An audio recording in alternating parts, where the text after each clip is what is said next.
Je vous ai dit tout à l'heure que l'AREG était la technique d'augmentation de volume osseux sur lequel on avait le plus de recul. Pour les prélèvements rétromolaires, on a un recul qui est moins important, puisque c'est des techniques qui ont été mises en œuvre dans les années 90.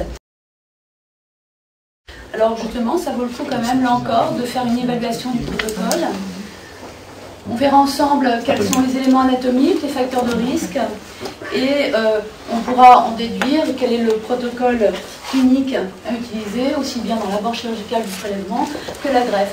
Juste une petite réflexion, ce n'est pas le prélèvement le but de notre intervention, hein. C'est bien la greffe. D'accord ? Gardez toujours à l'esprit que le prélèvement, c'est un moyen de faire notre augmentation de volume. Donc, vous garderez également à l'esprit que vous ne pouvez pas passer 3 heures à faire vos prélèvements, parce qu'il y a la greffe à faire après, et c'est ça le plus important. Donc, il faudra quand même réfléchir, enfin, penser, être conscient quand vous allez faire vos premiers prélèvements, vous ne pouvez pas vous endormir là-dessus.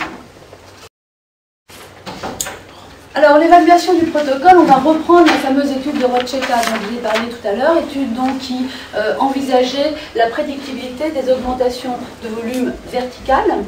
Et elle avait sélectionné 26 articles, dont simplement 5 articles, elle a pu n'utiliser que 5 articles pour argumenter et voir l'évaluation du protocole de greffe osseuse d'apposition.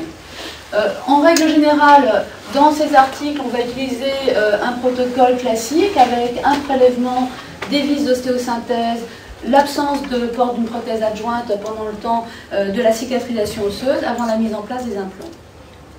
Elle montre qu'on avait initialement, Cordaro 2002, une fonte du greffon à la réouverture de carrément 42%. On montre également que néanmoins, malgré ça, on a un gain osseux moyen d'à peu près 4,6 mm. On est au-delà des 2,2 mm dont je vous ai parlé tout à l'heure. Qu'on évoque un taux de complication, des complications qui sont mineures, pour des taux de survie qui vont jusqu'à 90% à 5 ans pour Chapasco en 2016. Ce qui est intéressant, c'est dans l'évolution de ces techniques, c'est de voir que aussi bien Levin que Chapasco, qui ont fait des prélèvements intrabuccaux, montrent une stabilité osseuse avec ces prélèvements.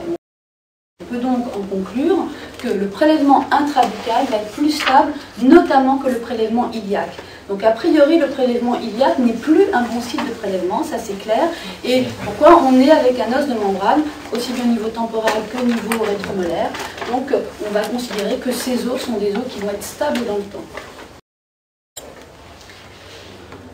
L'étude de Rabello est intéressante également. Sur 93 patients, il a fait 136 greffes en prenant donc des greffons différents, soit des sites extra-orales, rétromolaires, symphyses ou éventuellement in situ.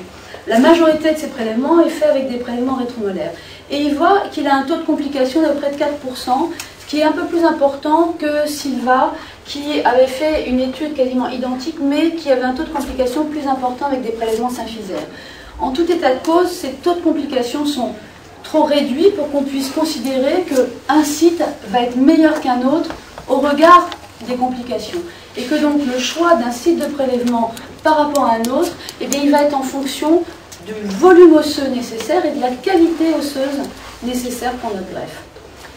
Dans l'étude de Rabello, eh bien, il va utiliser donc en majorité des prélèvements rétromolaires, qu'il va donc réaliser des greffes osseuses d'apposition associées à des particules osseuses pour un taux de succès de la technique qui est avoisine les 94% dans un protocole d'implantation qui est différé. Il est intéressant de savoir quel est le taux de survie des implants qui sont placés dans de l'os greffé. Est-ce que c'est le même que les implants qui seraient placés dans de l'os natif? Oui. Une étude de Bordone montre que, peu ou prou, on n'a pas de différence significative sur ces deux types de cicatrisation implantaire. Et dernière étude d'Acosella, qui est récente, et qui va évaluer quelle est la cicatrisation de ces prélèvements rétromolaires quand ils sont utilisés en greffe osseuse d'apposition. En fait, pour faire ça, eh bien, il va faire une carotte au moment de la mise en place de l'implant et faire une étude histologique eh bien, de l'os qu'il retrouve. Et ce qu'on voit, c'est ce que Georges a dû vous dire, c'est qu'il y a quand même, que ce soit à 3 mois ou que ce soit à 9 mois, un pourcentage de cellules osseuses, enfin de cellules d'os non vitales qui reste présent.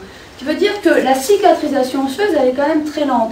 Et si on fait une extrapolation du modèle qui est proposé par Acotzella, eh bien on se rend compte que la cicatrisation osseuse, elle va être véritable qu'au bout de 16 mois. Si on considère, alors c'est une explication, c'est qu'on a un os qui est très corticalisé, on a donc une revascularisation qui est très lente. Je vous ai parlé de la cicatrisation osseuse tout à l'heure.